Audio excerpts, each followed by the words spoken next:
Yeah, that one gives me, the first time I saw it, it definitely gave me goosebumps. I just got chills. Yeah, dude, watching you're just that. like, that was visceral, dude. And the way I felt watching some of those scenes, as like, it's so crazy because that song, that song alone, you remember it for how it punches, and then seeing it with those scenes from like movies you've watched growing up. Yeah, that are embedded in your psyche, childhood. You just remember the desperation in some of those scenes, and like the score of what's his name, John Williams. John Williams' score, yeah. I don't know. It was just like kind of like I could almost feel that too while I was listening to it. But anyways, welcome to the Mick and Pat show. I'm Mick. Yeah, and I'm Pat. Yeah, we were just discussing an edit of the song "War Pigs" by Black Sabbath to scenes of Star Wars, of Sith Lords, and it's a wild one. That was Look metal, it up, dude. Yeah, watch it. It gets you. It also, it's one of those ones that makes you think, too, beyond just it grabs your emotions and it takes hold and it's playing on all these different things and things you've seen throughout your life. But then also it's, like the first time I actually listened to War Pigs, I'd heard it hundreds of times, but I don't know if I'd actually listened to it. Oh, really? I don't know if I'd heard it, Dude, I've seen some War Pig edits that were of footage of conflicts all across the world in different timelines. And that didn't have that much effect on me as that Star Wars one. And I think it's because, I wasn't alive during World War II. Right. I wasn't alive during Vietnam. So a lot of that footage is unrelatable to me. Mm-hmm. I'm not entirely, I get the context because it's been, drilled into our brains growing up of like, here's what was going on at the time and, yada, yada. But with Star Wars, right? Which is, don't get me wrong, I'm not saying Star Wars is more significant than those wars by any stretch. But if you grow up watching those movies and you grow up watching them at, your fingertips as many times as you want, and you are familiar with like the context of everything, right? And all of your friends are familiar with it and you've all discussed it, then you see like a song like that applied to that and you remember the context of those scenes and how, violent or serious a scene was at some point before, Disney took over and cheapened it out. For sure. Like you've watched Luke wrestle for his soul. Yeah. And you've watched people fall to evil. You've watched them also be oppressed by evil. First time I saw kids get killed. Star Wars Episode 3. Yeah. Like in a movie, Star Wars Episode 3 came out in like 2005, 2006. And I was like, oh my, that kid just got cut in half. You know what I mean? Like that was visceral, dude. Because Star Wars does something, the reason of its success, I think most simply put, is that it deals with very just simple things common to men, but in an extraordinary world. Yeah. And so that's why it's almost every character is relatable in some form or fashion. Until Disney took over. And the way that it's playing off of, wars between two giant groups with spaceships and thousands of people, wars raging all the way down to wars raging just within an individual person's mind or heart or soul or whatever. So, and there's something to say about how, look, I've never served in the military, but I tell you what, I got a lot of buddies who did.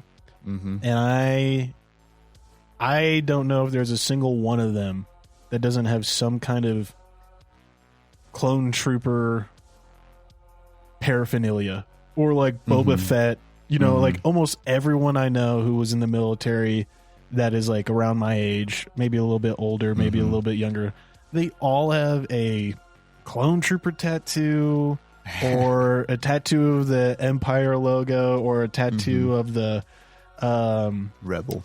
No, I don't know anyone who has really? Rebels. No, they're just all. Everyone's like, they're just. Dude, everyone's like, fuck the Rebels, dude. You know who the Rebels were? ISIS. Fuck that shit. Like I'm serious, bro. Like I can't think of a single person in the military who like like who related to the rebels. Everyone I think of like is like fucking Ewoks. I would just love to just give me a day on the range with the Ewoks, dog. And we got the first 3 episodes, which also then allowed them to be good too for a moment, right? But like so it's like then it allowed us to clone troopers to But I'm just saying, like, to identify with them a little more. I remember talking to some buddies after episode 7 came out, and they were like, "Dude, Finn and Poe, I relate. I relate to the way those guys like seem to be experiencing the military service." But like a lot of people, I don't think Disney expected this. But one of the most famous Star Wars characters from episode 7 is just the clone trooper. What they describe it? He had like his insignia or whatever, but everyone online just calls him TR8R because he's the one that just like he's the one clone trooper. No, nothing special about him other than that he pulls out his like anti-lightsaber baton and he points at Finn. He's like, "Traitor." And everyone was just like, "Dude, that guy saw Finn with the lightsaber, was like, fuck it, I'm gonna whoop his ass." And he did, bro. He did whoop his ass pretty hard. And it was like, I don't know why, dude. I don't get it, and I'm not gonna pretend to get it. I don't know if it's just like feeling like another cog in the machine, or like disposability amongst being armed forces. But like it just seems like a lot of people in the military empathize with the grind that would be a stormtrooper. Yeah. Like, and if you see the movies, most stormtroopers aren't like. I don't think the stormtroopers are really vindictive. You know what I mean? Like even like they seem like they're kind of a I don't want to work very hard military police force. And that they're willing to like, bro, if you're causing trouble and I have to work, I'm going to be real pissed. They just have protocols and orders and execute them. Yeah, and maybe there is scenes where they're like pretty on the nose Nazis, but like I always remembered those scenes being the like high command staff of the Empire. You know what I mean? Yeah, the guys in charge of the whole thing. But on this subject of war, Pat, you have already spoken before about your experience with going to Israel and leading tours over there and connecting people to more of kind of what it's like to be a local and live amongst the climate of Israel. You've shown people what it's like. I say on the Palestinian side, but I don't know exactly if you take them to a Palestinian side or if there's like neighborhoods in Israel that Palestinians live in and you don't have to cross over to the Palestinian side. I'm just not entirely sure what that really looks like.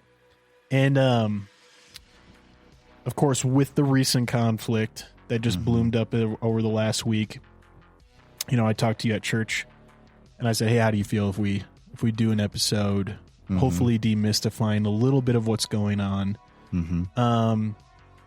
And maybe if we aren't even able to entirely demystify what's going on because there's so many questions right now, we can at least give some context to help people better understand as the situation develops. And hopefully they can kind of have their ear to the ground to try to discern what's true, what's propaganda, what's both true and propaganda, right? And what is just like outright twisting of a truth or twisting of history and narrative. Right. I'm not expecting you to be an expert, but you do. What are your kind of credentials in school? What did you do? You did Middle East cultural studies. I have like a degree in Middle Eastern Arabic studies. Gotcha. Interdisciplinary degree where I also kind of studied Middle Eastern Arabic studies, but also focused on poli-sci, religious history, a little bit of language, and then also traveled over there some. So. Gotcha. Yeah. Okay. Well, for those who might have been trying to ignore it or just not really familiar, like, there's a conflict going on again. I have some things here that I kind of want to read off, just headlines mostly, just to let people know like what's going on. And the truth is like, I've heard from people who are much more experienced with, time spent in the Middle East, whether military service or government service, or used to live there. And a lot of them have said, like, the world is not aware that this is very much a 9/11 experience for Israel. Like, most of the world is detached enough from this conflict and just used to a Israel-Palestine conflict that they don't get that, like, this is a pivotal historical moment that there will be observed holidays for. There will be memorials for. I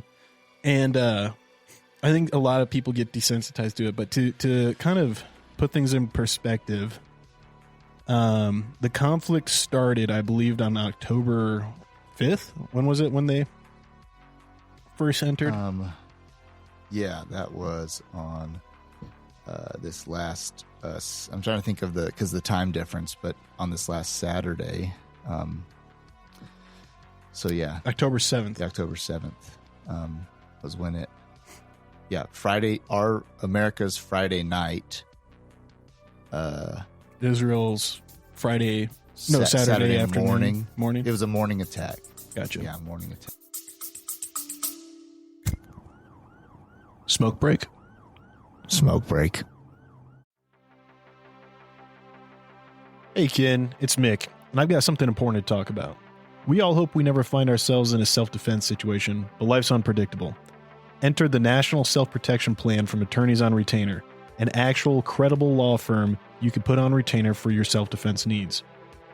For just $35 a month, you get national coverage in all 50 states for criminal and civil legal representation in self-defense situations, complete with a 24/7, 365 toll-free emergency line. That's real legal support when you need it most. What's in the package? Bail bonds, scene cleanup, firearm replacement, even mental health counseling. Plus, 0 fees for a laundry list of defense-related costs like expert witnesses. So support the show and get yourself some peace of mind. Click the link in our show notes or visit our sponsors page to sign up for the National Self-Protection Plan from Attorneys on Retainer.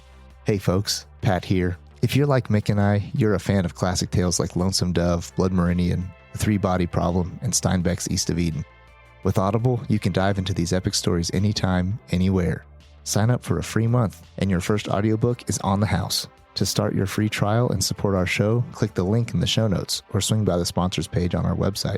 Want an awesome website for your podcast? Check out Podpage. We use it for the Mick Pat show, and it's a game changer. Set it up in minutes, no coding needed. Support the show by using our link to get started. Your podcast deserves a home as great as ours. Podpage, the one-stop solution.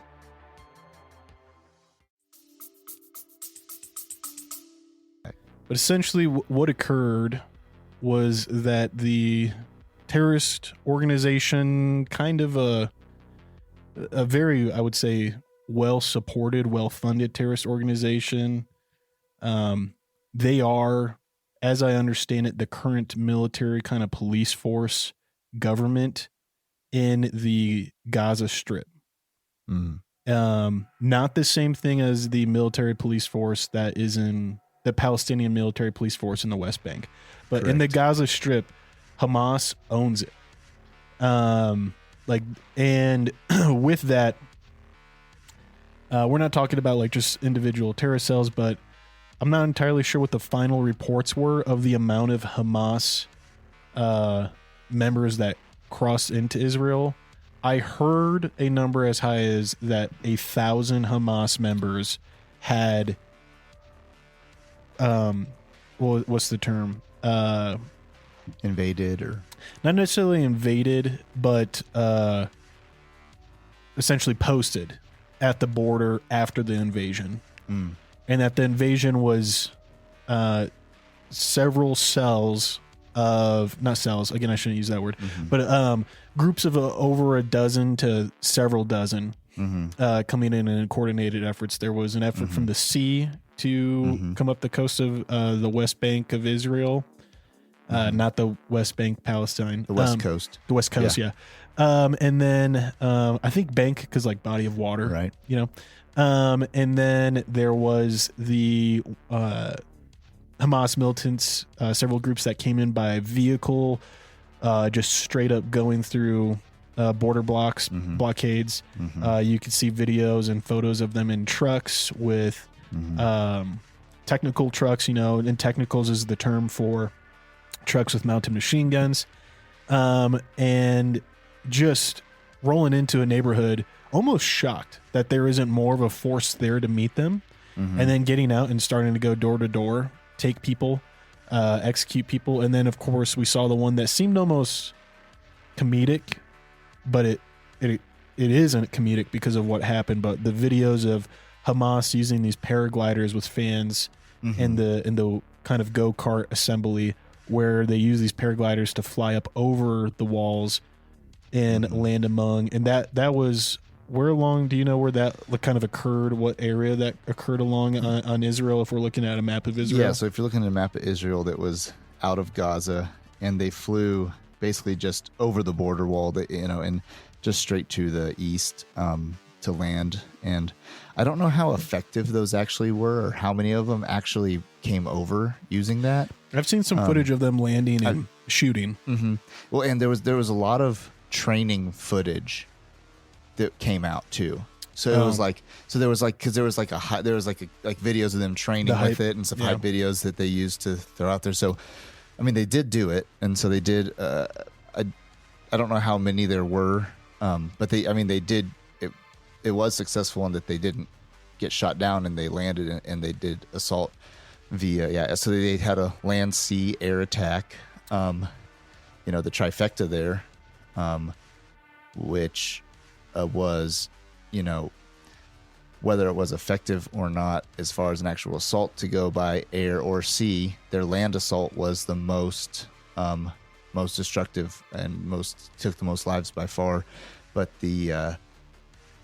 it did open some doors for them that we'll talk about later, about how they, by attacking in that way, they were kind of going no holds barred in how they did that. And also they were also using, not surprisingly, because we hear about it every couple of years, was they did use rocket attacks as well, sending thousands of rockets over into launching them indiscriminately into Israel. That's like seeing the Iron Dome full on cranking out, like working around the clock.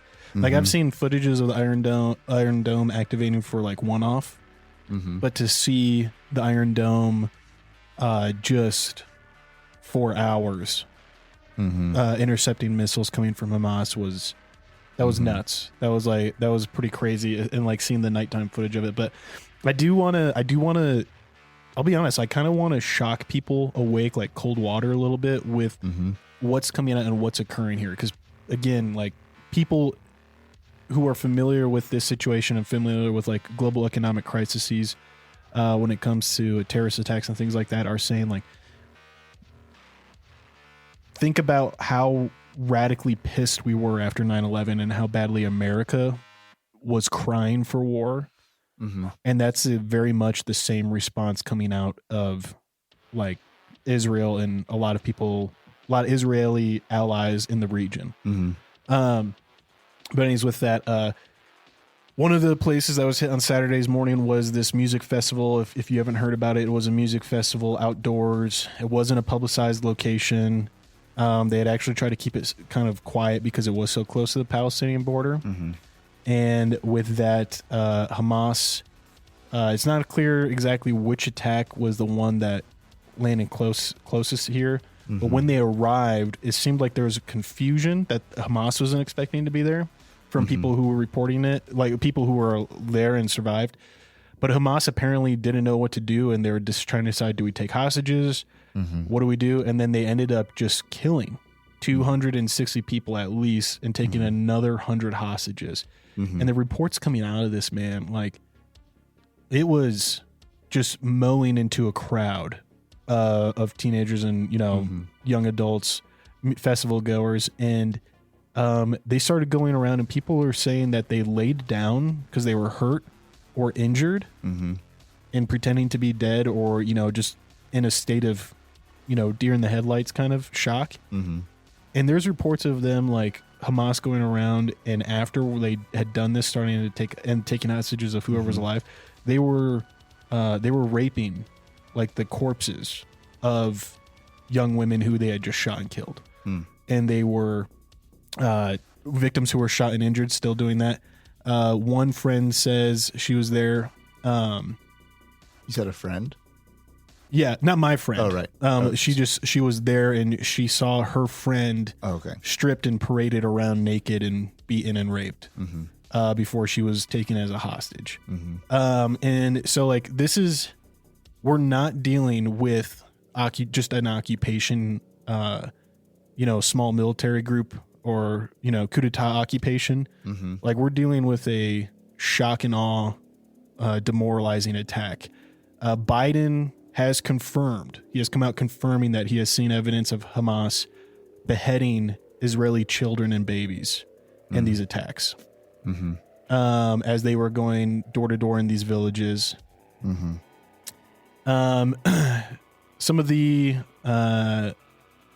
news sources for some of this, just so you guys know, if you look it up, you're going to get some of that firewall stuff of like subscription. If you go to European news and Asian news sites, you usually will be able to get past and get on the ground interviews and footage of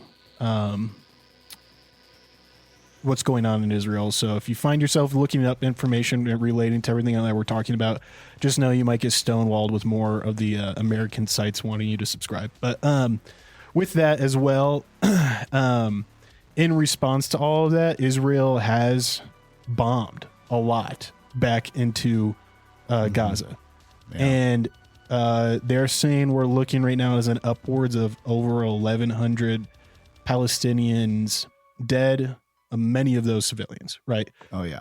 And so, like, I am not saying that Israel doesn't have the blood of innocents on their hands, but I don't want people to think that this is simply no matter what they hear, they're going to see people marching the streets that are, with love to Palestine. You can't be a terrorist if you're fighting for freedom. You can't be a terrorist if you're rebelling against occupiers. There's so many celebrities running their mouth right now with pro-Israel, pro-Palestine stuff without being even remotely aware, I think, of what they're associating themselves with and the kind of evil that is happening here. And everyone can have their opinions. I know Israel has blood on its hands. I know Israel is not an innocent, benevolent, good guy when it comes to like their military operations and the people that have died in response. And that's war.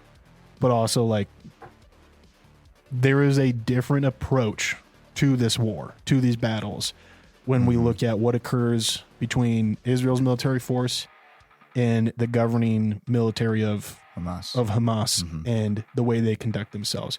And I don't think a lot of people realize that Hamas is just another radical Islam organization like terrorist cell. I don't think they realize that it's just one that's been promoted to government police force, and that they should be just as offended by people supporting Hamas as they would be if someone was supporting ISIS, because they are the same snake, just a different part of it exposing itself. And I'm not saying you should be ashamed. I have my own beliefs and preferences, but I'm just saying if you would be disgusted by someone supporting ISIS or the Taliban, yet you are pro Hamas and what they're doing, or in support of Hamas and how they're acting, claiming it's for the betterment of Palestine, you are supporting the same thing. And I just want people to have that disillusion clarified. Right. That said, I do want to those are kind of the big points I want to touch on, so people know just like the death toll that we're seeing here. It was pretty much in the first 24 hours, Israel essentially got a death toll out of that. Like they saw numbers are changing, and it's hard to tell just because by the time you're getting bodies several days into the war, but it looked like anywhere from 1,000 to 1,500 killed the first day when Hamas attacked before Israel was able to respond. And so I got a lot of questions for you, Pat, in regards to what your thoughts are to the way certain things have been occurring and developing out of it. But more than anything, I think people should hear from you at least what you've seen as kind of the not just the American Western news of here is the Palestinian-Israel conflict at a glimpse, but like what you've seen of it on the ground and really understanding kind of the relations there. Yeah. So start back, I guess, as far over as you want, because I mean, I know there's a lot of history there, and I know it could easily fill up 2 hours. Yeah. So we can. Do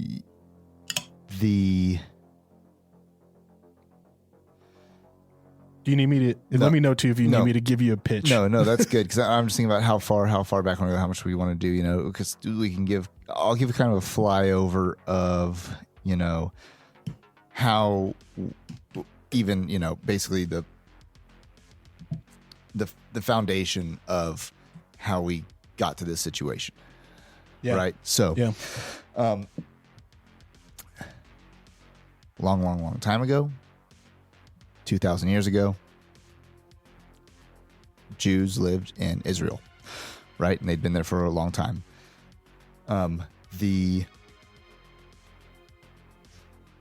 Around 70 AD, Rome really took it to them, and there was a great called the diaspora, the leaving of Israel, and so.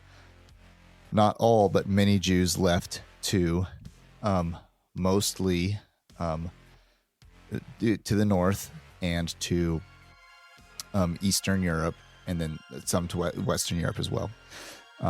And over the course of the next, couple centuries, there was fighting back and forth between different occupying forces. We had 3 crusades.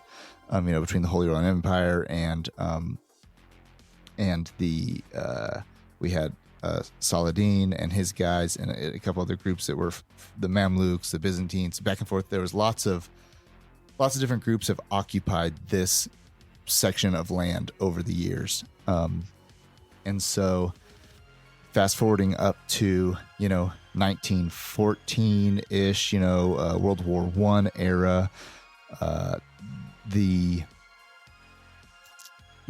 Jews had started to see a lot of persecution throughout Europe, and there was a lot of prejudice, persecution going on towards Jews in many villages throughout Eastern Europe and as well as in Western Europe, and it became very uncomfortable to live in those societies, and growing up in these environments where you are mistreated and misunderstood and kind of the whipping boy of the society. Anything that goes wrong was blamed on a Jew. There was these things called pogroms, which were where basically they would come and people in the village would come and beat and or kill Jews in their town for various reasons, and so it had become for many very hard to live and maintain their Jewish identity. And so this idea of Zionism started to really take hold, Zionism being the return to and the restoration of Israel. And so this is starting to take hold throughout the Jewish world at around the end of World War I, and gets more and more popular over the years. And one misconception a lot of people have is that when World War II happened and the Holocaust happened, then Jews started going back to Israel. This started happening before. They were coming in there before. Lots of people just correlate it straight up with like Holocaust happened, Jews need a place to live, they got Israel. Yeah. That does play a big role in it as far as when governments got involved to finally kind of get behind and draw up those borders for them and establish them as a state post World War II. Like I said, Ottoman Empire rule was going on also up until this World War I and then the fall of the Ottoman Empire in Palestine and what's now called Israel. And as people started to come into Israel, there were kind of two different, to lump as an absolute lump in absolute terms, you have kind of two different groups of Jews coming back to Israel. You have wealthy Jews who have had who are kind of excited about this idea of creating their state again, coming back together, and they're kind of funding this thing. They're showing up, but also they've grown up in places where they've been able to be educated and to be to have privilege, and they're seeing this as opportunity to kind of further that. And then you have Jews who have experienced the stuff I was talking about before with extreme persecution, these pogroms, being killed, and those Jews are a little more rough around the edges. And so when some Jews were coming into... I mean, you're going to have... mm-hmm. I mean, I say this just because I've watched, a few documentaries on it or a few films, but you're going to have what is at the time, Steven Spielberg, like incredibly wealthy, influential Jew coming from America, right, to the promised land. And then you're going to have the people who have no home. Like Fiddler on the Roof. If you've ever seen that. Exactly. Like poor, down and outs, and just as much diversity as any other people group. And some of this too didn't necessarily also there was a socioeconomic difference too, but then there was also just like cultural difference of how they were treated in general. So people who were just excited about coming to reestablish the state, lots of them came in kind of peacefully, and also there was still, regardless of socioeconomic, because there were also rich Jewish people who also helped fund and were a part of basically taking over and retaking the area. But at first, what I'm trying to say is at first there was wasn't that big a deal. It was like Jews and Palestinians had been living together for thousands of years, the ones who had never left. Yeah. And Jews coming in, it was like they're kind of welcomed, but then all of a sudden there were some who came in kind of to take it by force instead of to live alongside. And so that's where we start to see the tension building throughout between World War I and World War II. Post World War II, you have the border gets established for Israel to be its own state at the partition plan of 1947, and then going forward from there, you have just basically, if you look at a map over the years of Palestine shrinks, Israel grows, and so. And why, like, I want to ask, like, was that always shrinking due to conflict? Or was it like a delegate agreement between Israeli leaders and Palestinian leaders of like, what is Israel and what is Palestine? I guess I'm just not sure. Like, was it always like who was deciding that? Who's deciding? Oh, Israel needs more Palestine, and we're gonna we're gonna take more away from Palestine. Right. So for the most part, it's not either of those groups. It's the UN. It was the UN deciding UN throughout time, kind of saying like, all right, here's the border, here's how to do it. And, obviously both sides had a voice in it, or trying to have a voice in it. But yeah, for the most part, it was a lot of outside forces kind of saying, all right, like we're going to draw this up, partition plan for this, kind of classic old school, draw some lines on the maps. This makes sense. You people over here, you people over here. All right, we're good to go. Like we're going to keep the, whatever colonial capitalist ball rolling, right?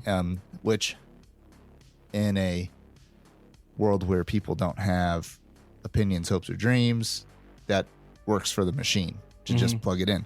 But for a lot of people, that meant a lot of people being displaced, a lot of people having to leave their homes, and a lot of people being upset about it. So throughout time, we do have multiple wars have been fought since 1947 when the partition plan happened. And prior to 1947, there was lots of little skirmishes, riots, these sorts of things were going on. But we had in 1948 an Arab-Israeli war where Israel won and took more of the land than what was given by the UN.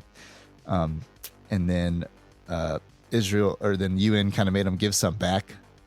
And then it's funny because it's kind of a 2 steps forward, 1 step back is always kind of thing. Take a lot, give up a little back is kind of been the process for a long time. Yeah. And so 1967 war had in this war, Israeli government started establishing more settlements. And you might hear the word settlements a lot when you're talking about the Palestinian-Israeli conflict, where basically people come and they go into what's marked as Palestinian territory and they kind of set up shop there. And then from there kind of start shouldering out and growing that little area. And so all, little settlements start popping up and then spreading out and taking control there. And so during this 1967 war is when you see the rise of the kind of some more of this guerrilla warfare groups, the PLO, Yasser Arafat era. PLO now is the governing military police force of the West Bank. Yep. And so, this is where lots of Palestinians are starting to really have enough of it as well, as far as feeling like all their stuff's just getting taken away and given to someone else. And lots of these settlements are put up in quote unquote abandoned, housing. And then, so the pressure cooker, this place is like a pressure cooker very often where it's building, and then lets off some steam through, small skirmish, conflict, whatever, then building. Okay, now lets off a lot, like a whole, there's a war for a few days. And one note to have would be that in general, this part of these, when it comes to Palestinian-Israeli conflict, these wars are typically very short, from 20-hour to 7-day wars. Yeah, they kind of don't mess around. They don't do America's, Vietnam's, and Afghanistan's. It happens very quickly. Now, peace really is never established in those situations, but there is, there is peace brokered, and then people go back to their to what they're doing, and then the pressure cooker kind of starts again. Different groups continue to push their agenda, and so then you go from this 1960s where up to where we have in the late 80s the first called the Intifada. There's been 2 Intifadas, and the first the Intifada is an Arabic word for means the shaking off. And this is when the pressure cookers reached a blowing point and the lid's blown off. And so there's been both in Gaza and in Palestine, the West Bank, major rioting, warring, unrest, and it's usually very violently put down by the Israelis.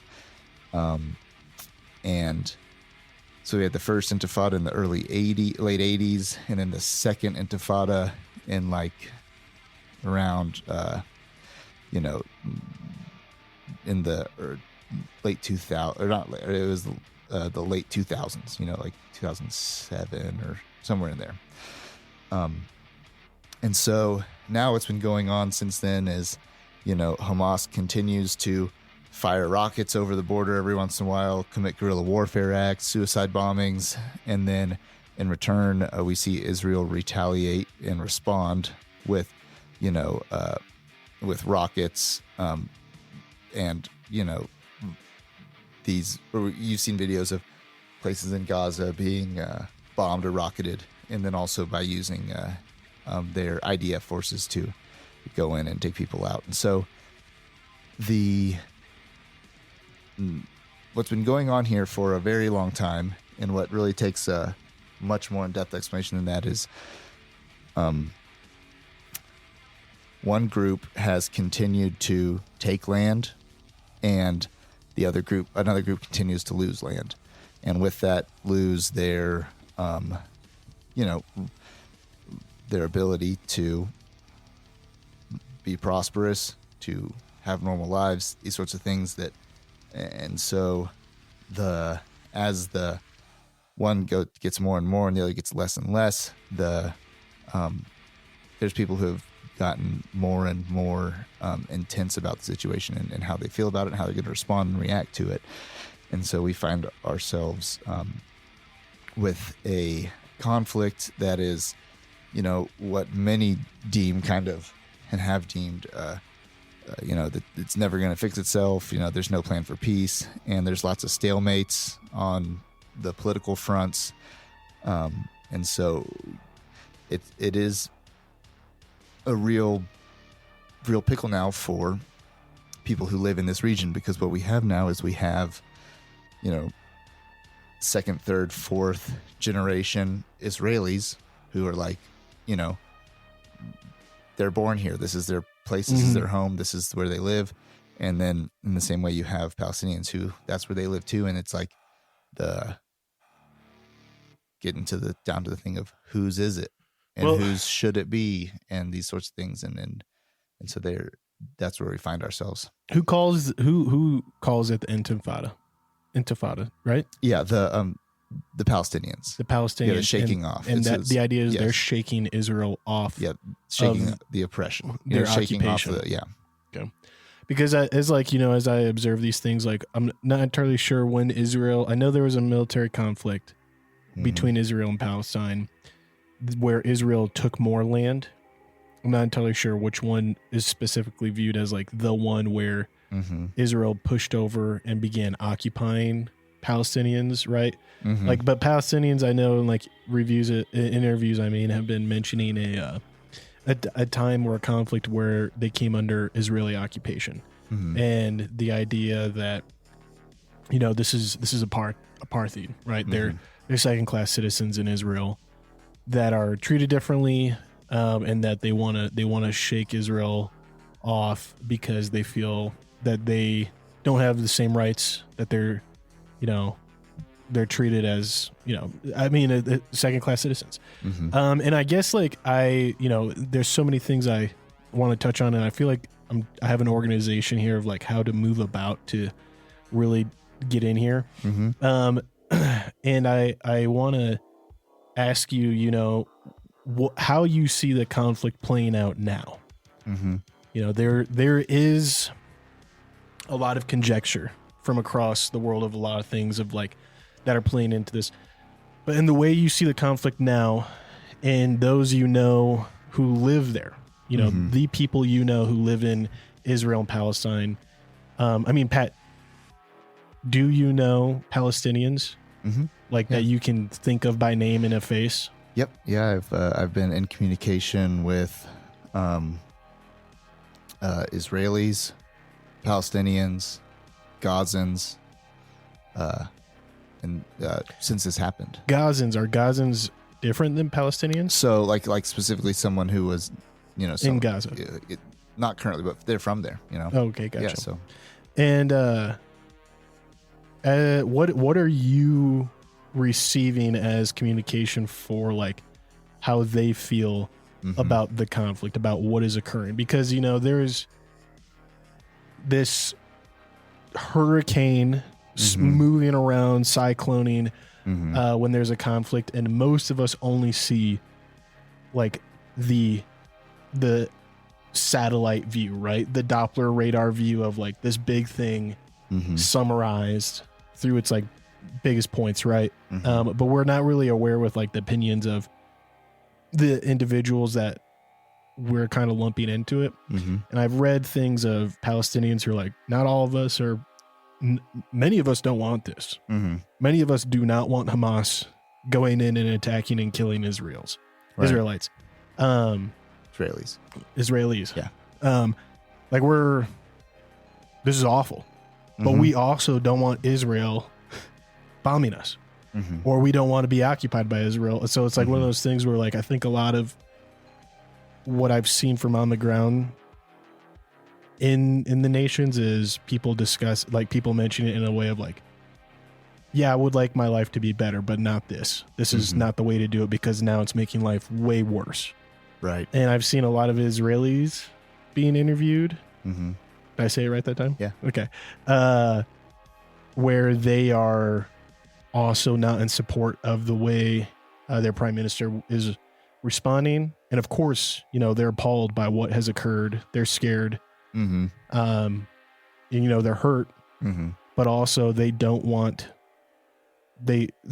Palestinian men, women, children being bombed in their apartments. You know what I mean? Right. Yeah. And to clarify that, I just want to say too, like, there's a lot of images just being, I think I counted 15 images in under like 10 seconds earlier today and they were like video snippets, and some of them were less than half a second of bombs landing on buildings. And I want our audience to understand that Israel does have a practice of doing this. They've been doing it a long time, and they do have what is called roof knockers. And if you've seen videos of bombs going off and the building's not collapsing or something, what you're seeing is a roof knocker, which is, in the area, many Palestinians and Israelis know if a roof knocker lands, you have about 10 minutes to leave before the next one is not a roof knocker. It is going to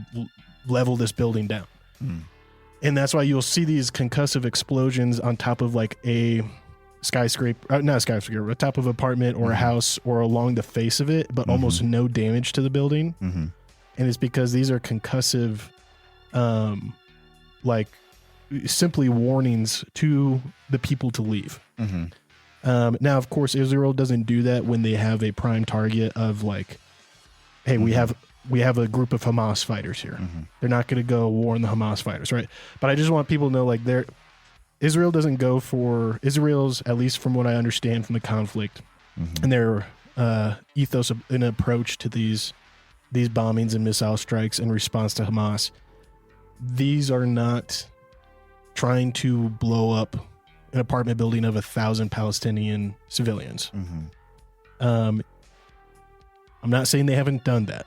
I'm not saying that there hasn't been thousands of Palestinians that haven't been bombed by Israel. I'm just saying there is an ethos that they put into practice to try to minimize innocent civilian casualties, which is far different than what we see from Hamas. Right. Okay, but that said, I kind of want to pass it over to you. What are you hearing from the people on the ground? Because I'm seeing so much on different sides on media. People on the ground, and also and kind of where I see this thing going, and some of that stuff. So the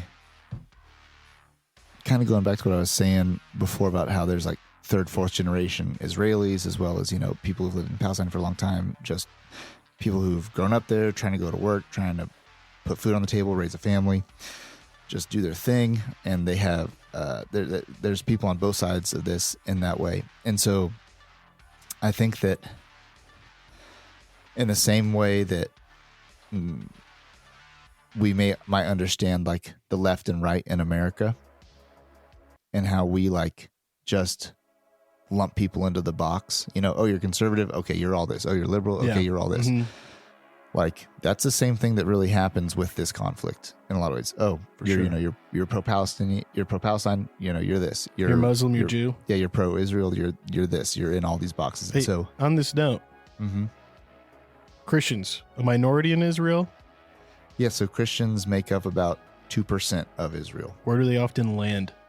On where they live. I just don't, I'll say this. I definitely don't hear that much about like Jews beheading Christians.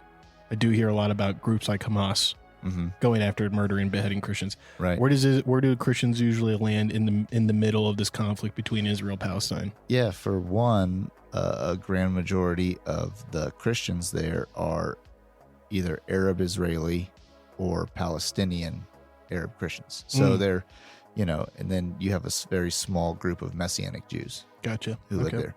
And so that's, of course, generally speaking on those. But And so they find themselves in a very unique place. And I'll drill all the way down into specifically, like Christians in this conflict, kind of what that looks like for them. But because you asked about the people who I've been in communication with, and those people are Christians. So in the same way that we see, we put people in these boxes of absolutisms, we have to kind of get away from that and understand that people are, it's not that black and white. Another thing to understand about what's going on in the area right now, Israel itself is in a very similar place that like America is in right now, where you have like a lot of division, a very like hyper left group, neoliberalism. Yeah, very hyper left group, a very hyper right group. Mm-hmm. And Netanyahu is referred to as a far right conservative in Israeli policy. Yeah, so right now the far right's in charge. You could, if you think of it just like essentially for who's in charge, Trump's in charge or Biden's in charge, whatever, kind of similar type of thing. And so you have that going on in Israel. Then you also have in Palestine a pretty broken, weak government. Mm-hmm. Then in Gaza, a government that is hardly a government. It ran by a terrorist organization. Yeah, terrorist organization. And people who really don't even live in the country. Mm-hmm. So I would say this. I mean, correct me if I'm wrong, but I would say the majority of who's running Palestine, at least from what I understand, running the Gaza area. Yeah, for the Gaza side. Is Iran. Iran seems to have an insanely heavy influence on what Gaza does, how high they jump, right? Yeah, they do have interest there, and that's their foothold that's Iran's foothold in that in the space is in Gaza through Muslim extremism. And so the people there are feeling, I think to start with, Israelis are feeling really disturbed and scared at what happened, nervous for themselves.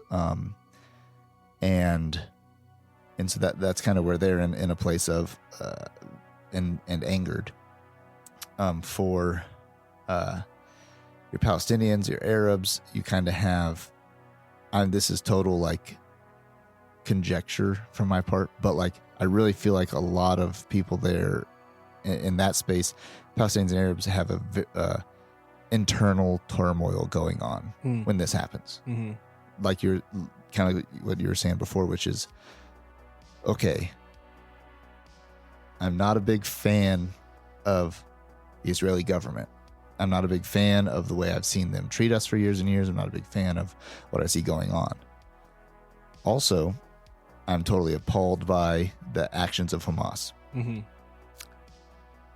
then in the kind of deep back of their mind, it's like, but the only person fighting for me is Hamas, right? Like deep back in there, kind of like this. So like the inner turmoil of but I don't like the way they're doing it, but I want to see change. And I disagree with, and I'm not a Muslim extremist, and I'm not someone who wants to see violence in this way, but I don't have a voice or a champion in the fight. So where do I land in this? And so there is a lot of identity crisis that goes on for Palestinians. Kind of all for this last 50, 60 years, you've had a lot of identity crisis creeping up on Palestinians around, I wonder how much of that, who are we? Go ahead. I just wonder how much of that is rooted in it's like essentially being made a state by Britain. Right. You know what I mean? Like out of the fall of the Ottoman Empire and all that, Britain was kind of like, well, you guys are Palestine now. Yeah. And it's just like, most people at that point, it's kind of like the way any line was drawn around Africa or something like that. Like we said people were Nigerian. Right. But there was a whole different groups of tribes of different dialect, at the time and stuff. And it's just like, who are we to say that's what you were? And now here we are. We have such lost identity amongst a lot of those people groups. Right. And for a lot of people at the time, they're like, well, I'm just a farmer, and that doesn't change what I got to get up early and do my job. No kidding. But then all of a sudden it really starts to, as societies develop and things develop, the biggest issue is if someone says, hey, today, someone comes to your door, Pat, and today, and they're like, hey, just so you know, you're Wyoming now. Mm-hmm. A lot of our day-to-day wouldn't change. Yeah. But the moment someone comes to your door and like, you dirty fucking Wyoming, get in line. Just so you know, you're going to be taxed a little bit more than anyone else who is a Wyoming. And then it's like, okay, hold on. Yeah. Like, yeah. One, who was it that decided I'm a Wyoming? And two, if I am, and that's the way you're going to treat all of us, then like, I bet we're going to tit to tat, right? Yeah, we're going to have a problem with that. And so it's kind of one of those things of like, and I'm just incredibly simplifying it, right? But I kind of can see the frustration, and I can empathize with the frustration of not having that identity. Yeah. I guess I can't empathize. That was the wrong word. I can sympathize. I have not been in that place. Right. And so what we have going on right now, I would say for, lots of Palestinian, and I'm really only going to speak to people who don't want this to be happening. Yeah. Because to the people who want this to be happening on both sides, we could have a whole conversation about that. We're going to talk about people who are peace seeking in this. And so it's like for lots of Palestinians, Arab Christians, they're having to, it's just, I think for them, in some ways it's just another day in the crap that goes on. And it's sad, and they don't like it. They don't want it to be happening. They want it to end. They want peace to come. And so that's what's going on there in a lot of ways. But then also in the Israeli space, you have these angry, fearful, upset people, rightfully so. But the counter argument from like a Palestinian Gazan perspective is like, welcome to my world. Right. So it's like, you feel violated. That's every day. That's that's all we live in is violation. You feel scared. All we live in is fear. And so, this is not to justify Hamas actions. I denounce them. I denounce, that violence. But for people who are struggling to understand what side am I on in this? What is there a side I should pick? What's going on? And so that's where those kind of feelings are, where it's like, oh, welcome to my world, And then for Israel, it's like, it is like a 9/11 type of event. Like, okay, we were violated, we were invaded, our countrymen were killed, people were taken, and and now it's game on and it's gloves off. Yeah. And so now we're at where we are now, which is, a couple days into this, you could call it a war. The war's been declared. And so we're kind of seeing, we're only a mere, 72 hours into the deal, right? So, specifically, do you have anything of note that you can think, not name dropping, protect the source, right? But like, just that you can think of, like, words out of the horse's mouth of the, what you're hearing from people on the ground and what it's like, what they're experiencing, like, versus the narrative, I guess you could say. Because I think everything you said is valid. I'm just like, it still sounds like it could support like the usual media narrative. And I'm just wondering, is there anything that you think people aren't hearing on the news? Yeah, I think that what was interesting, one thing I did see that came through was like how initially when rockets were coming over from Hamas, this is from the Israeli perspective, it was kind of like, oh, like sirens are going off again. Got to go to the bomb shelter. It's not a big deal. Iron Dome will knock it out. This happens a couple times a year. Then it was like day 2 of that was like, okay, this is yesterday happened and it was scary. Okay, now it could be really, it could be real now. And so like, they're like having a, getting heightened into that situation. But then what I've seen come from, Arab Israeli Christians, as well as, Christian Palestinian Christians, is, just asking for prayers for peace, prayers for this to end, prayers for this to go away, prayers for this to stop, for violence to end on both sides. And so, while the Christians in the region are only 2% of the population, those people are the ones who really are peacemakers in the sense of like they have a true heart for that. And while they inwardly might be struggling towards like, I don't know, the thing I saw before that struggle of, who represents me, who fights for me, how does my situation, my standing change, while that's going on, they put that aside and there's a call for, peace, understanding, an end to violence. Yeah. And I don't know about others, but I think that part I can kind of relate to. Mm-hmm. I mean, I'll say this, like, there was a part of me that was red-blooded and hot after certain events of like, let's go get the bad guys. Mm-hmm. But at the same time, there's a part of me that disassociates as a believer the secular justifications of the war in the Middle East, right? Mm-hmm. And that, like, I'll say, I mean, my desire was, in high school, back in like, pre-2013, that we would leave the Middle East. Right. I remember like listening to the father of a Navy SEAL who passed away, Danny Dietz. He went to my high school, and his dad still lived in the community. He spoke. Mm-hmm. Every year he spoke at a couple of things, spoke at a football game or something. I just remember hearing him and reading the story, and I was so disenfranchised with war by then that I was like, I think we got the guys, right? So let's get out. You know what I mean?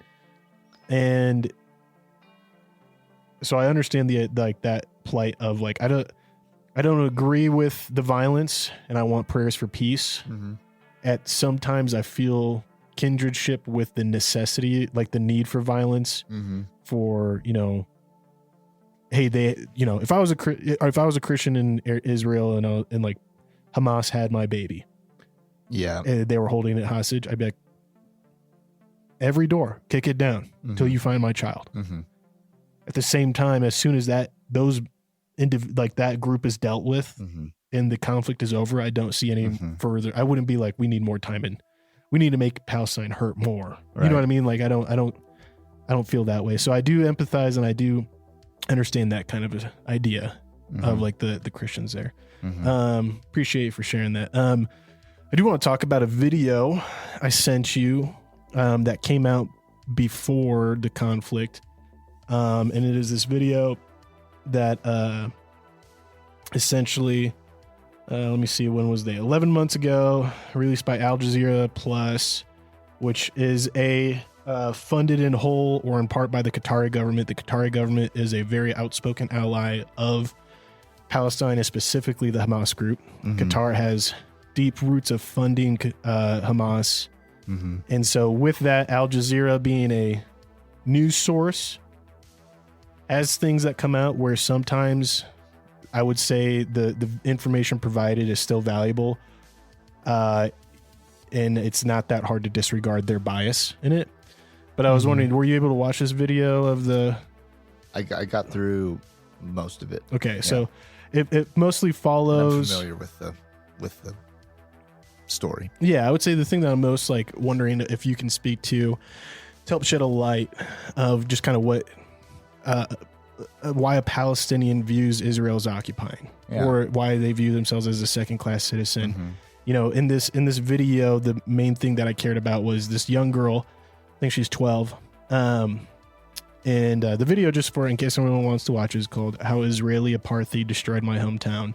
I do think there's a little bit of dramatization in it. Definitely go in with discerning, lenses. Mm-hmm. But there is some honest, I think, demonstration of like Palestinians and their treatment is unjust by, some members of Israel, some people who are part of Israel. In particular, there was just a scene where I saw of, where they were living Mm-hmm. and how their Israeli neighbors, the term they used was so strange. They said that like, this Palestinian family lives at the end of this alleyway, Mm-hmm.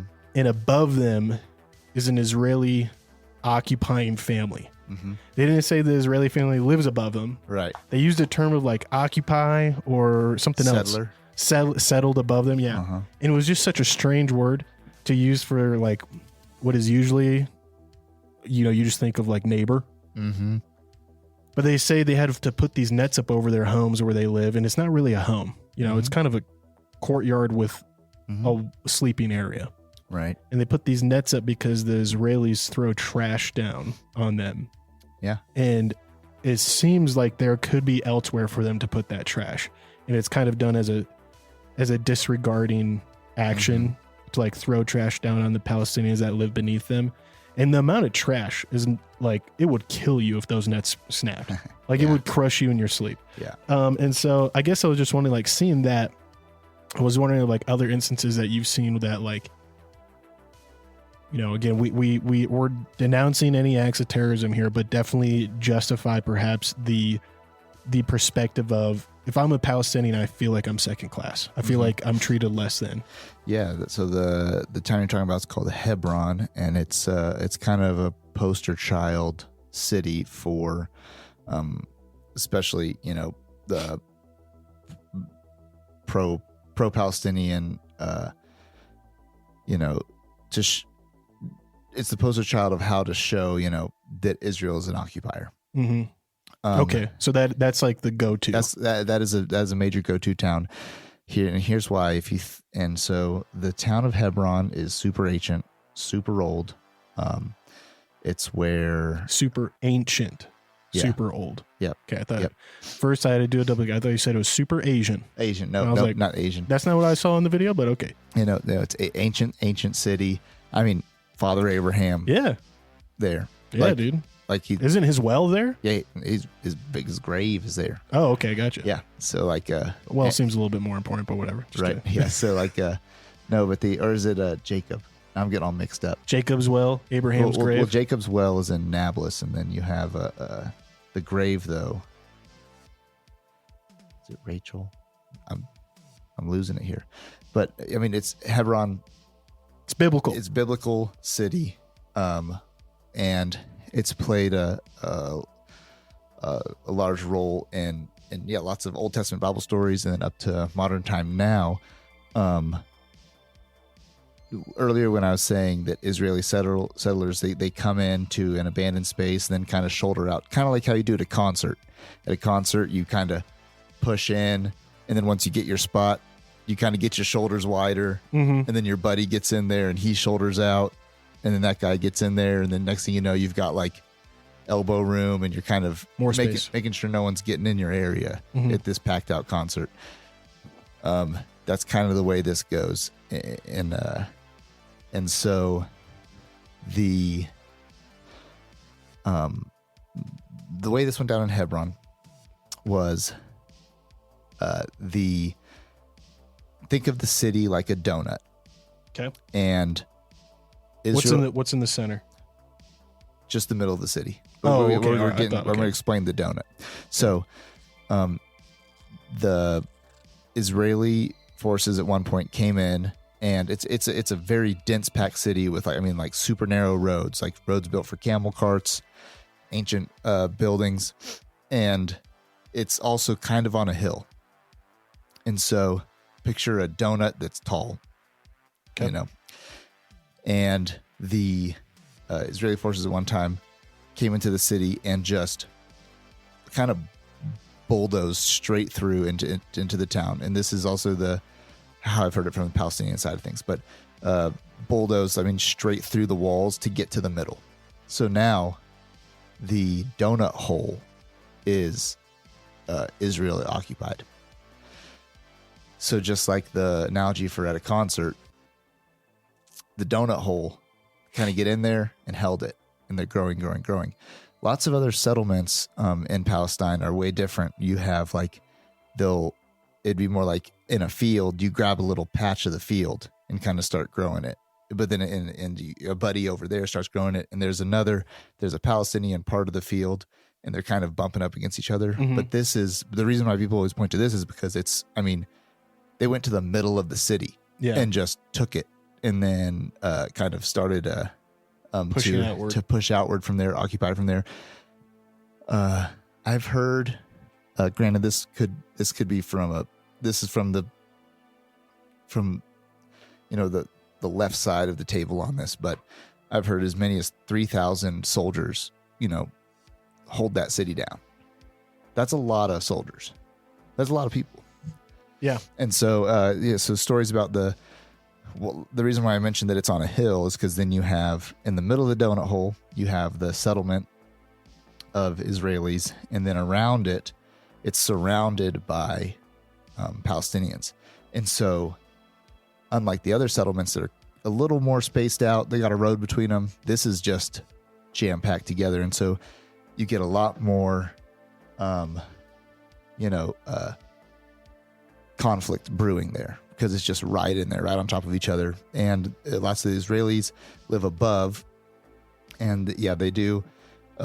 They throw trash, glass bottles, acid, because acid gets through the chain link fence. It's not nets, there's netting and there's chain link fence turned up sideways. And I've walked these streets, but and so you can see where they'll throw whatever, feces, acid, Holy whatever, down shit. through there. So and like also, Good gosh, man. it's not constant. It happens once, it becomes a big story, right? But it does happen. I mean, I'm just thinking about like what propaganda I'd have to consume to get to a point where like I thought of a people group as it being okay for me to throw my shit on. Yeah, no, and I think it's also pretty standard to kind of bus in your most zealous settlers to this area too. You're going to bus in those folks, and so that is what goes on in this city, and it's a good micro example of what's going on in the rest of the country. And I've been in Hebron, seen it firsthand, the tension, the control, and also the hatred from both groups back and forth towards each other, and the poverty that goes on there as well. And so, yeah, there is, and that's why Hebron gets spoken about a lot, is kind of the pointed to explain how Israel is occupying or taking over Palestine. Okay, appreciate you breaking that down. So now I would say like the next part I want to move into this episode is essentially breaking down why this is a big deal in regards to like our current geopolitical situation. Yeah. Because I think also there's a lot of people who always cry wolf when anything happens. Anytime there's, a tension surrounding something, maybe not even a conflict yet, but like just a tension between nations. Excuse me. And I'm thinking of some specific YouTubers that just, they're always like, this is going to be a World War III situation. And they've said that for the last 10 years.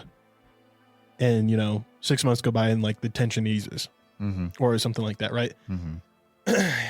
Or we find out something's not what it was depicted as.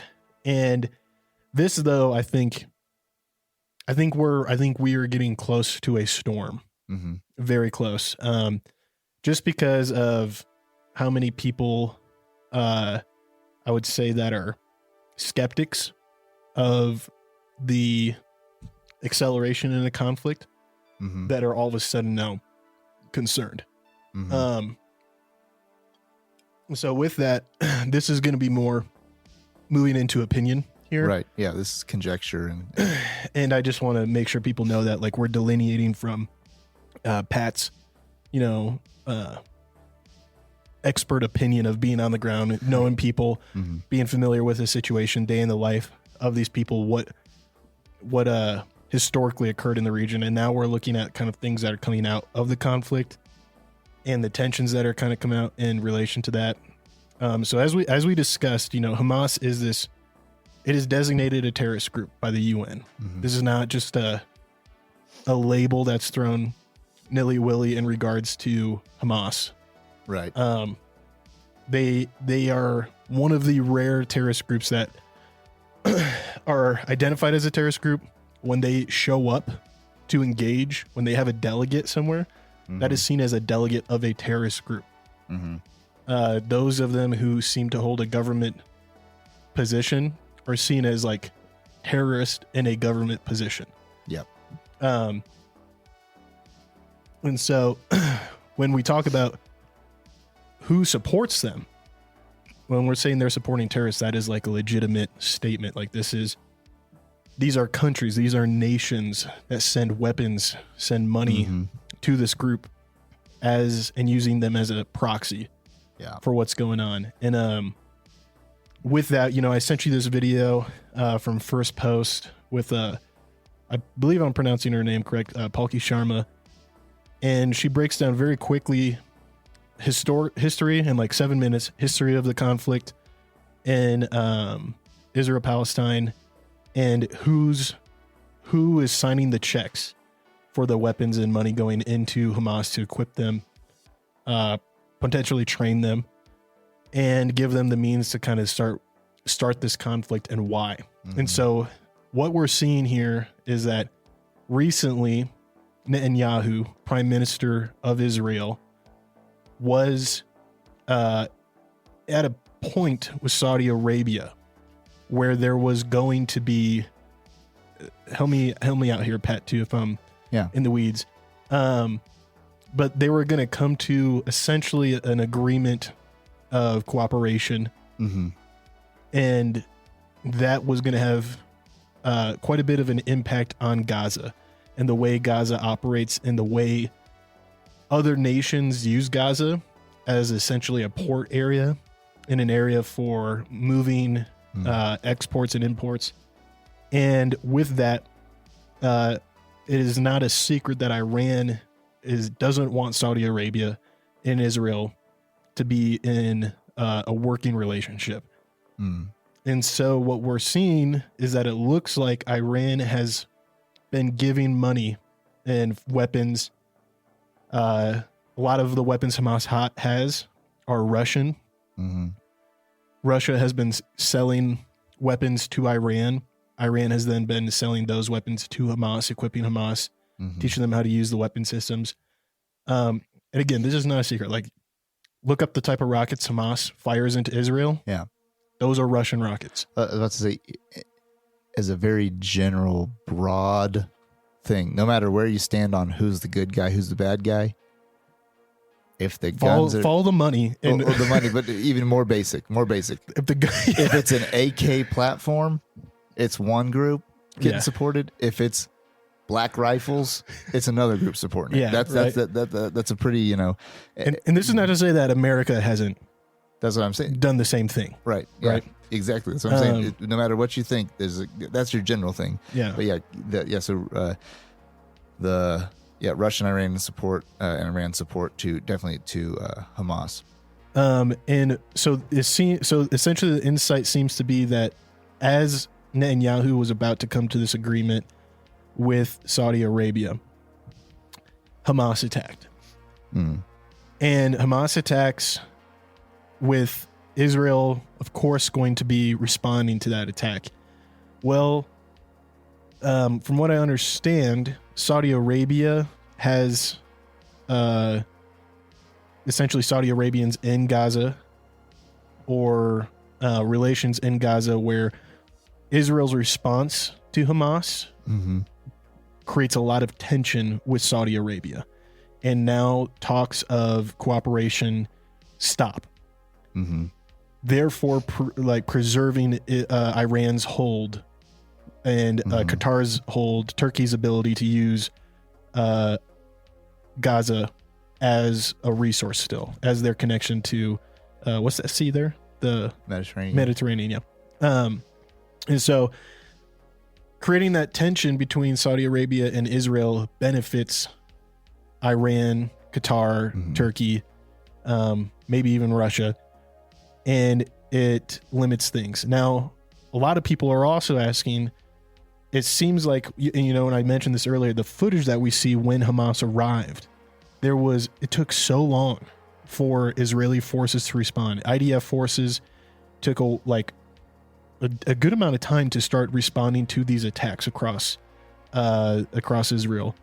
And a lot of people are wondering, like, what's going on? This is a nation that, if anyone's ever heard of the Pegasus program, this is a nation that created the technology that allows a government to listen to citizens through their phone. Like, Israel is a surveillance state. So how could they be caught so off guard? Right. How are they not aware of this mass attack that Hamas is planning? Because it seems like, if we look at the history, Israel's been prepared. And now a lot of people are wondering if, you know, again, this is speculation, but a lot of people are thinking that Israel, of course, knew Hamas was planning this, allowed Hamas to attack because they knew the severity of the attack would give Israel the means to do another a reactionary response, but also turn that reactionary response into a dedicated war, right? And pushing, right? Because through declaring war, you get to use governmental powers that you don't otherwise get to use, especially in this very unique and a volatile situation. You know, the tit for tat back and forth stuff is really, you know, between Israel, Gaza, is strategic and somewhat within a rule of engagement type thing. And so by declaring war, a little bit of an eye for an eye going on. Yeah. By declaring war, they're going to be able to really fulfill a part of the conservative Israeli agenda. At the same time, Netanyahu has been struggling with popularity in Israel. A lot of Israelis, as Pat mentioned, are, you know, Israel's divided politically like we are. And so if this attack happens, it unifies Israel behind a military, like full frontal assault that, like, they justified Netanyahu's actions. Israel's like, yes, we have to defend ourselves. And we have to keep Hamas from being able to do this again. At a global perspective, Netanyahu and Israel itself, I don't think it's a secret, but the UN has been incredibly critical of Israel over the last several years. And Israel has had less political allies in the global courts recently than ever before. Their popularity is really going down. And even, you know, if we look at the Trump presidency, Trump's support of Israel came at incredible scrutiny across the United Nations. Now, though, we have United Nations full on speaking out in support as a whole. The organization is speaking out in whole, even in disregarding the members of the UN that represent Qatar, Turkey, and things like that are present. I don't know if those are part of the UN, but I know they still have delegates that show up, right? But the UN as an organization has spoken out in support of Israel. America, the Biden administration has been critical of Israel. Netanyahu, very critical of Netanyahu. Biden's now speaking out in support of Israel. And sending warships. Which, you know, we're seeing this, that it seems like Netanyahu, if he was aware this was going on, was very easily able to turn this into essentially a quick shit or get off the pot. Either you support Israel or you support what's going on with Hamas and Palestine. I say in air quotes, right? You support Palestine, even though Hamas, I don't think represents most Palestinians. No, does not. You know what I mean? But, and a lot of people are going to pick the lesser of two, right? They're going to be like, well, shit. All right. Like, and I say people, a lot of organizations are going to back up Israel in this, right? Especially when headlines are, and this is just the truth, right? Headlines: Israel bombings lead to the death of 1,000 Palestinians, both Hamas terrorists and civilians, innocents. Hamas is beheading babies. When you compare those two headlines, and those are in a public eye, a government's going to have pressure to definitely support one over the other. Right. And so the speculation here seems to be rather valid, I think, that Israel knew of this and allowed Hamas to get as deep as they did to justify such a visceral response that would force other nations to speak out in support of Israel or Palestine. With that, not an insider of mine, right? But from what we've heard, there are insiders in the White House. The U.S. recently just released $6 billion in funds that were frozen between a deal with Korea and Iran. It was oil. What's the terminology? Basically, they'd put restrictions on oil assets, and trading, and then froze that money, and then they just opened it up. Yeah, which is an insane thing in of itself, that the U.S. can like freeze South Korea's money from going to Iran. But that's part of being the biggest swinging dick, I guess, right? Well, yeah. Was it South Korea? So South Korea bought $6 billion worth of oil from Iran, essentially. Yeah. And they owed that money, and America froze it. And now in a prisoner swap, because Iran had 10 U.S. prisoners, we released that $6 billion to go into an account in Qatar. The account isn't in a, this is coming out of the White House, right? Right. The Biden administration saying that the $6 billion is in Qatar. It hasn't been spent. We're watching the numbers. None of the money that we released has gone out of the Qatar account to support Hamas. That's what Biden admin is saying.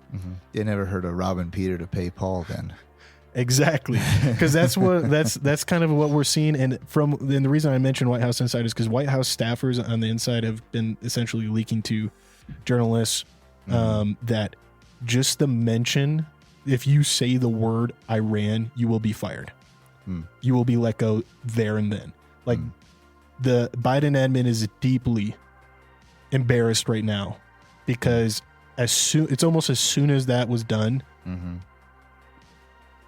the Hamas attack was approved. Essentially, it seems like the two are very correlated, right? And what seems like occurred is that Iran, in expectation of receiving this money, sent money and assets to Hamas, and kind of like you said, like, hey, our paycheck's coming, might as well spend it now, right? And so there's a lot of frustration, and there's a lot of focus and a lot of eyes on, is the money still there? Can we verify it? Even if it's still there, did Qatar spend it expecting for that money to be frozen in Qatar accounts? And so then Qatar's also sending that like kind of money to Hamas. Yeah. And there's just a lot of embarrassment surrounding this transaction. And of course, Republicans are coming out in a mass criticism of the Biden admin, which you will hear things said that aren't entirely true. Like there is a buzz phrase that Biden gave Hamas $6 million. Biden gave Iran $6 million. Billion, right? $6 billion. Yeah.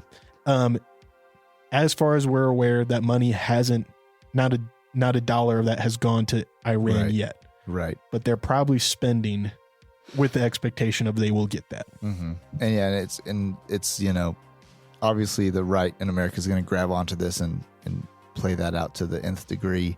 But that being said, it is 1.7% of Iran's GDP. So that's a lot. I mean, yeah, a lot of money. But Iran has a lot of money, right? But even like, I mean, some people say 1% is not a lot, but in one fell swoop, 1.7% of a country's GDP. Mm-hmm. That's a big. That's a lot of money. So it's a lot of money in general and a lot of money for them. And so, yeah, and Iran undoubtedly supports Hamas, and I mean, they've had leaders in their government tweet things like this is verbatim. Not verbatim, but they say Israel needs to be wiped off the face of the earth. Yeah, right. Like that's literally the things they say. So it's like, of course they're involved with this, and they've felt this way about Israel for a long time. So they're, like I said before, that Gaza is one of their main footholds in the country. Yeah, and this is really too coming on the coattails of the propaganda for Ukraine and Russia dying. The transparency starting to come through. Everyone's starting to see the holes through it. Russia's initial talks to like what they wanted from Ukraine was they wanted up to the Donbass region to remain independent as a buffer between them and the European Union and the UN. And if we look at the current standing of what is Russian occupied in Ukraine, Russia has won. Russia has been holding what they wanted to hold and what they've been talking about for decades of remaining neutral for the last 6 months now. And there is talks of $100 billion going from the U.S. government to Ukraine to maintain this frozen, lines in the sand. Because everyone, as far as like we're talking about, like President Zelensky recently, I think it was just a couple days ago, right after the Hamas attack, was in the U.S. talking to Congress. And he essentially, the situation that everyone coming out of Congress described it as is that Zelensky said that there is a standstill. The conflict is frozen in place. And it is only frozen because of the amount of money we've provided Ukraine to keep it frozen. Not even Ukraine. Zelensky doesn't have an expectation to take more back. And Russia is just going to continue to hold here up into the Donbass region. There's not necessarily clear signs that Russia is going to even try to expand to take what's left. Right. And so when we look at it like that, and we're starting to see the narrative of that falling apart, and Russia's, on one front, a proxy war with many of the power nations in Europe and the U.S. through Ukraine. And then also now we have the kind of Russia-Iran cooperation and likely this front against Israel. And now those same nations are having to kind of declare allegiance to Israel or support of Israel, right? Yeah. We're looking at an incredibly sensitive situation that if another nation has boots on the ground here soon, we will only be dancing around the terminology of World War III, right? Like we're already in a proxy World War III quite a bit. It'll be like a couple months ago, and like we're not in a recession. Yeah. It's like, why is that? Well, we changed the definition of a recession yesterday. And that's what, because something people need to remember about some of the world wars that have gone on, they weren't just a war. It wasn't like the whole world was just said, we're at war now. It was different things in different places, dragging in different groups of people, different allegiances, thus in creating a world war, you know, and these huge efforts. And so, I think that when it comes to the war that's happening right now between Hamas and Israel, I think that I see this going a couple different ways. This is speculation. This is speculation. Right? We're not. Yeah. We're not political science experts on war geopolitics. Right. And so what I see is technically because of this, you could say there is potential for World War III type stuff to happen. U.S. just sent warships over there. It's drug in multiple other countries to say, who supports who. And if you look at a globe, it's kind of 50-50 on who supports who. And within even our own countries, here's what's even gets more interesting. Within our own countries and people, it's a little bit 50-50 on who supports who as well. And that's a whole nother kind of thing to get into. But in this situation, yes, this could be one piece to moving in that direction of major conflict. If there's another player who, for instance, the way that Japan did sneak attack Pearl Harbor, if another superpower sneak attacks, if one superpower sneak attacks another superpower during this, yes, we will go into World War III. Just think about. Can you say it's not World War III, even if we're having U.S. battleships sailing into the Mediterranean? Yeah. And if they fire down a plane, a fighter that seems to be coming to lend aid to Hamas or something, that's not going to be a Gazan jet. As far as I understand, Gaza doesn't have an air force. Hamas doesn't have an air force. Right. And so at that point, we have a plane coming in to assist Gaza. That it is from another nation, right? And our ship from our nation has struck it down. We're looking at 2 more nations directly involved in the conflict with deaths, right? Right. And so, and you could say that yes, that does then maybe constitute something like that, just in the way that when the Archduke Ferdinand got assassinated, that's just one dude got one bullet put in him. That spiraled us into World War I through other chain of events. But at the same time, if you take the war Russia-Ukraine and then this specific war, and I almost put this war in quotations at the moment, and I'll get into a little bit of why in a second, but boots on ground, how many people are involved in it, and the efforts being put towards it at the moment, I'd say no, we aren't at that yet, even if a U.S. ally did take out somebody from Iran, flying over that airspace, which they're not supposed to be there. So it's kind of how it goes. And so who decides though? Are we supposed to be there? Right. Yeah. No. And so, but we've directly and indirectly supported Israel for years. And so I think that what I really think is going to happen here is,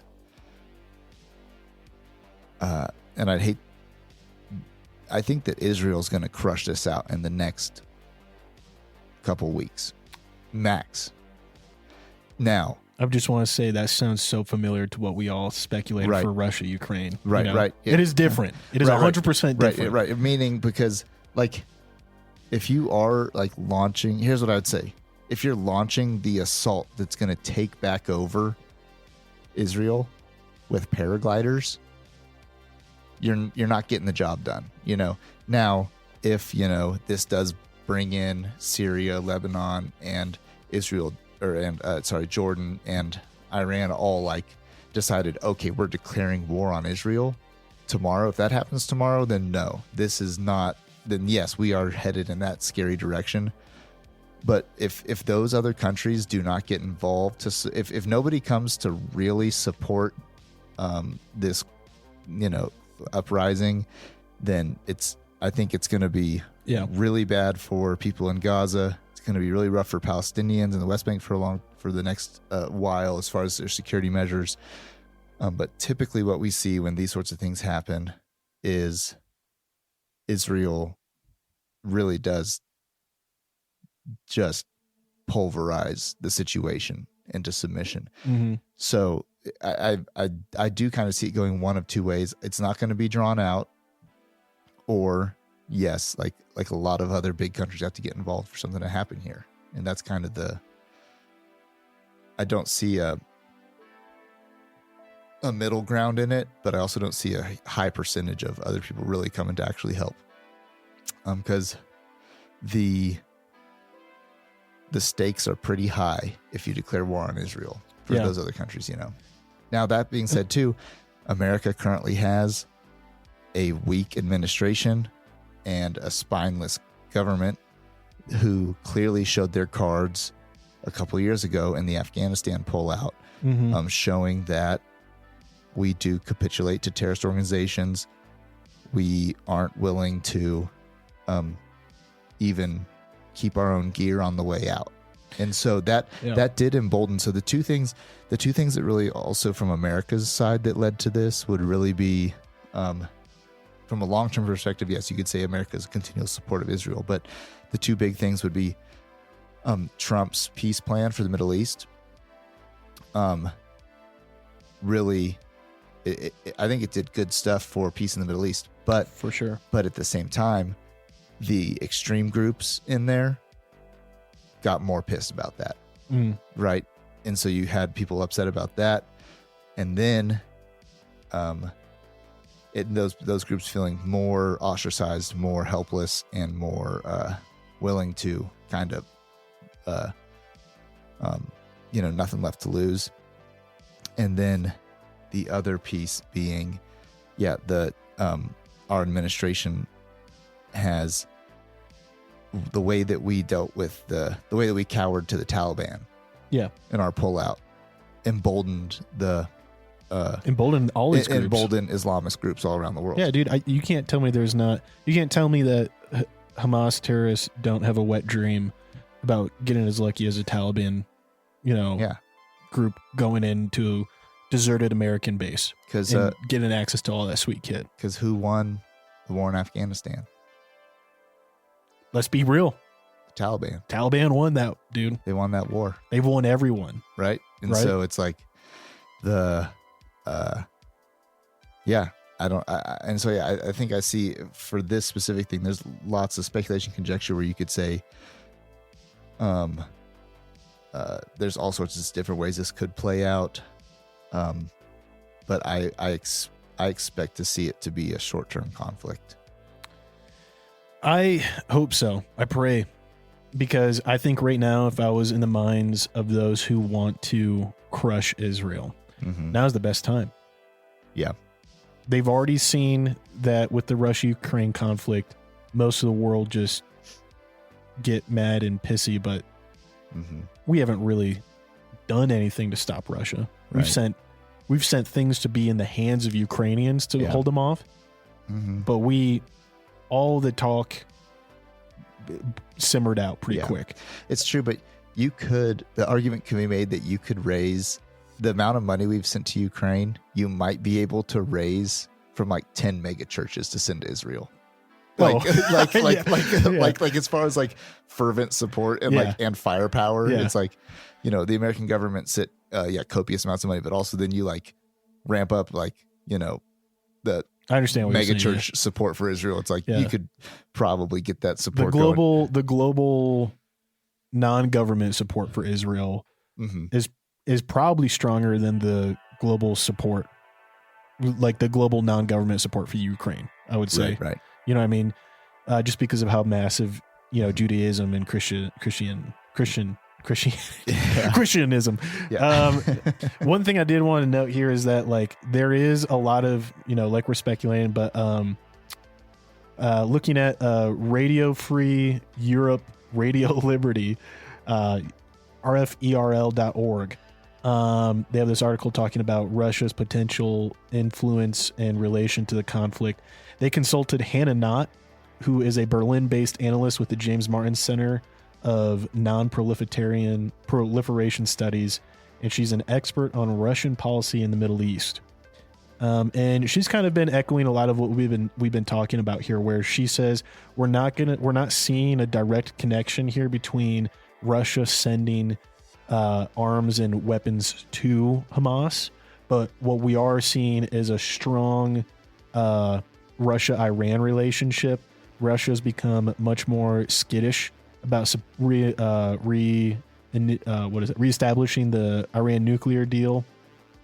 And so with that, Iran's given a lot of support to Russia from the Middle Eastern region. Iran gives a lot of drones and information back to Russia to use for conducting relationships and I don't want to say executions, but executing missions in regards to their political and military advances and operations in the Middle East.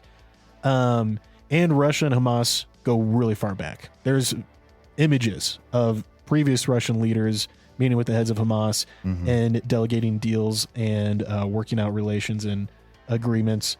And they are definitely Russia, Hamas, much stronger relationship. Let's put it in perspective. Russia and Hamas and Russia and Iran have a stronger relationship than Russia and the U.S., than Russia and Israel, right? And so, like, the likelihood is that Russia is supporting Iran's effort to support Hamas. Russia is sending this equipment and technology to Iran that is making its way to Hamas. So we're kind of really seeing, I think Iran knows, and this is giving a lot of credit to an enemy of the U.S. I'll say that. Like, Iran has long been I will say a sleeping enemy of the U.S. Right? They do not want the U.S. to prosper. They do not want Israel to prosper. They do not want the European Union to prosper. They know how to be subtle. They know, I think, how to essentially get away with something and be like, and not have something being able to be tied back to them. And with that, I don't think we're ever going to be able to directly say the money that we released for the prisoner deal went to Hamas. Iran's gonna be like, no, that money's still in the account. No, that money's still there, right? It's still like, we're not doing it. And Qatar's gonna be like, yeah, we haven't sent any money to Iran of what we've been holding for the U.S. on this. I do think, though, that there is a chance, and this is the way I could see it playing out, is that Iran or Qatar slip up, and there is a unequivocal, clear act that they take that is an act of violence or aggression on Israel.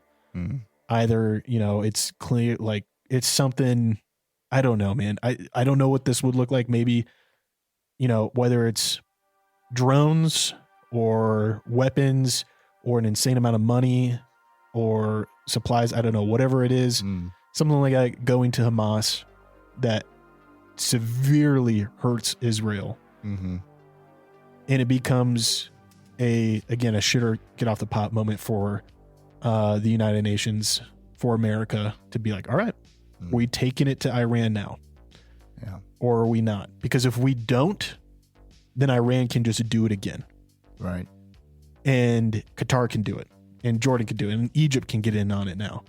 And I think that's I think that's the biggest thing that we're gonna run into, is like, just like we talked a lot of smack with Russia, but we haven't been flying American piloted jets over Ukraine to combat Russian jets, right? Right. We haven't. You could say there's U.S. veterans on the ground, or there's U.S. agents on the ground helping organize Ukraine's defensive assaults, but we don't really have a occupying force combating against Russia like we threatened. And now I think we're going to be in the same situation here. And it's like it's dominoes falling, man. And either we're going to have to put our finger down in front of one, and once we do that, it stops the chain reaction of the rest of those falling and getting away with it. But then it requires us to really put the foot down, which I think is going to be another global war conflict. And I'm not saying I think nukes are coming out. I don't see this needing to be a Russia, America nuking each other situation, right? That said, I do not think it's impossible that tensions erode so much, or tensions increase and relations erode so much that Iran somehow comes into possession of a nuclear warhead, that somehow comes into the hands of a terrorist organization that uses it before it can be traced back and therefore we have, we had a runaway nuke, a broken arrow situation where a nuke got out of someone's control, and now the whole world's trying to figure out where did that come from, who gave it to them, so that way we can punish them. Right. And if fingers point to Iran, and Iran's like, no, we have no nukes, nuclear deal, right? Then it's like, okay, where did they get a nuke then? Again, purely speculation, but I also can see that. Like, that's not unbelievable to me. You know what I mean?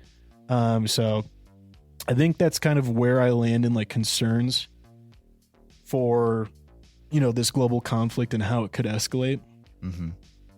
I don't know, Pat, do you got any kind of final notes on that you feel like you want to kind of get off your chest, thoughts or anything like that? Because I know we've been going for a while, and I think we provide a very grounded context and history for people to start building their own opinions off of. And I think we've made it clear, that you and I aren't picking a side that we think is more just to kill innocents or anything like that. But like, our heart is a desire of peace, and of course we're not going to condone what Hamas does. At the same time,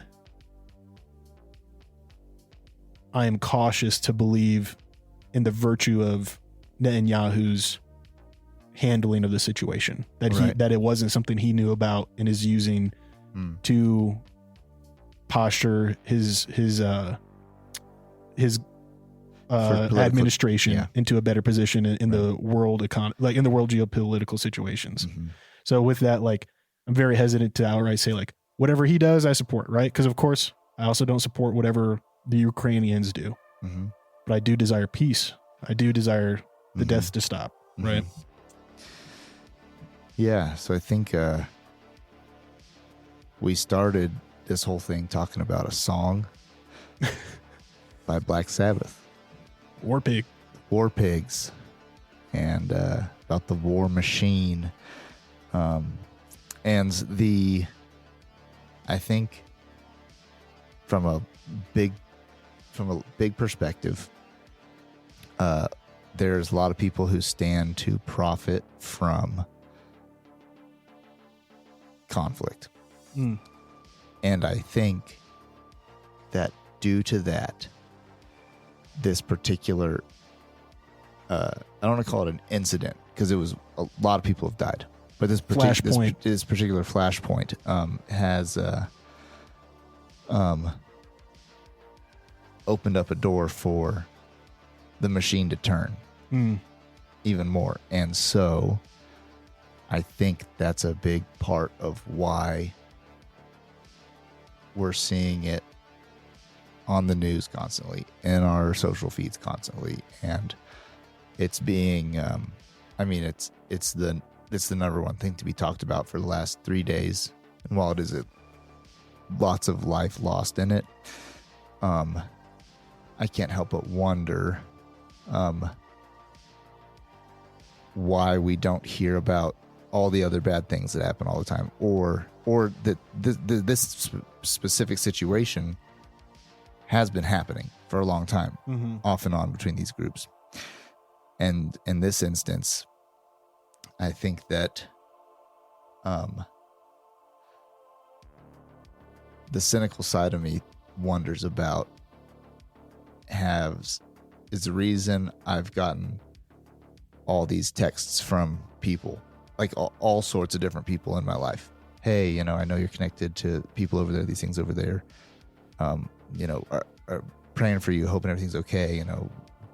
Hope your friends are all right. That's all from a genuine, beautiful spot. But like, is the reason they know about it and hear about it because it's it's being propped up and being fueled on all these sides. When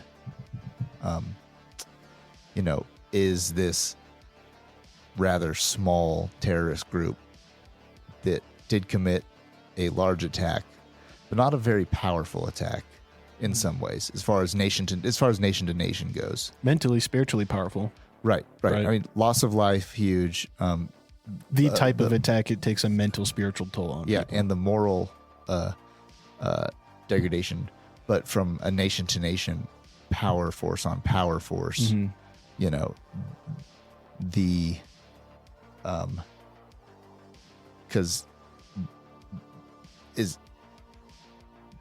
because of that, is there, why are people hearing about it? What's going on with it? How long is it going to last?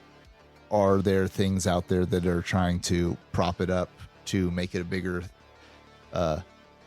make it bigger and go longer than it should and can and would if they didn't? And so I think that there's a lot of people who are no longer walking the earth, who were 3 days ago, who were innocent on both sides of this thing, and that also there's a lot of people who are scared right now, not sure of the future, and who are either locally, you know, in fear for themselves, or abroad globally, fear for the world, where it's heading, what's going on. And so it is a heavy thing. It is a sad and horrific thing that's happened, and where we spent some time with some conjecture on what we thought could happen and theories and these things, but ultimately where it heads we don't know, and we hope that it ends quickly, and that all these different groups can actually move towards, you know, true peace in the region and prosperity for these people. So yeah, I don't know what that looks like. I don't know what it'll take. There's a lot of other people I know who have ideas, right? But I'll be praying. And I think to kind of end it on a very, you know, this simplifies so much, right? Like what I'm about to say, and it definitely is an oversimplification. But it is like the one thing that always comes to mind for me whenever I see anything about the Israel-Palestinian conflict. I remember being in like sophomore year of high school, trying to like learn a little bit about it, and it was the day that I had a substitute teacher, and it was the day where he passed out a map of Israel and locations that were valuable personally to Palestine, ports, religious sites, cities, and locations that were valuable to Israel. And he's told us all to draw a line to divide that area. And it wasn't like the lines for Gaza and West Bank didn't exist. And we paired up with someone to talk about it. And I remember I paired up with this girl I didn't really know that well, but she was taking it seriously too. A lot of people just draw a line, split the country in half, right? And I remember he was going around looking at everyone's line. He's like, "There's no ports for Palestine. You're missing like West Jerusalem for like who would have that?" And everyone was like, "Oh shoot," and struggling. I can't remember the line we drew, but he came over and he started evaluating it. He's like, "This would work." And like I was like, "What?" And he was like, "As far as I know, I think like both sides would get what they want." And I like just think back like, damn it, I wish I still had that map to better like to reference and understand, right? And not that would solve anything, right? But I just always think about that and how much I want that map so I could look at it again, and reference. But Ken, we appreciate you listening. We hope that this is not a fuel to anxiety or fear, but that this, you know, conversation between Pat and myself is clarifying. And I genuinely believe it's something that people should have an interest in, just for being aware. You know, I mean, there are pro-Palestine, pro-Israel marches going across our country right now. There are people, I was looking at images out of New York, Sacramento, Arizona, and there are people holding up there are Palestinians, and they're U.S. Immigrants or citizens now, but they have roots in the Middle East. And they're holding up the swastika, and saying that it's not terrorism to fight against this occupation. And I think like we should be aware, because this does directly impact the way our, own society is going to handle this situation, and how we're going to handle it with coworkers or neighbors and things like that. So I hope that this just informs people out there to take an interest, do research themselves, form their own opinions. And I hope it dissuades a militant passion for one side or the other, but encourages people to understand where both sides are kind of coming from, and that there are normal human beings that are in the midst of this conflict, that don't want death on both sides. And I think if we can humanize it, it makes it a lot easier to have a healthier approach to it. So with that, again, thanks for joining us. Pat, any sign off from you? Yeah, just to repeat what you said, was to pro this or pro that, to be pro people, get all the facts you can. Don't dwell on too many of them, though, because they're coming at you from every direction. And, seek understanding and seek peace, and, put those things first. Yeah. Till next time, Ken.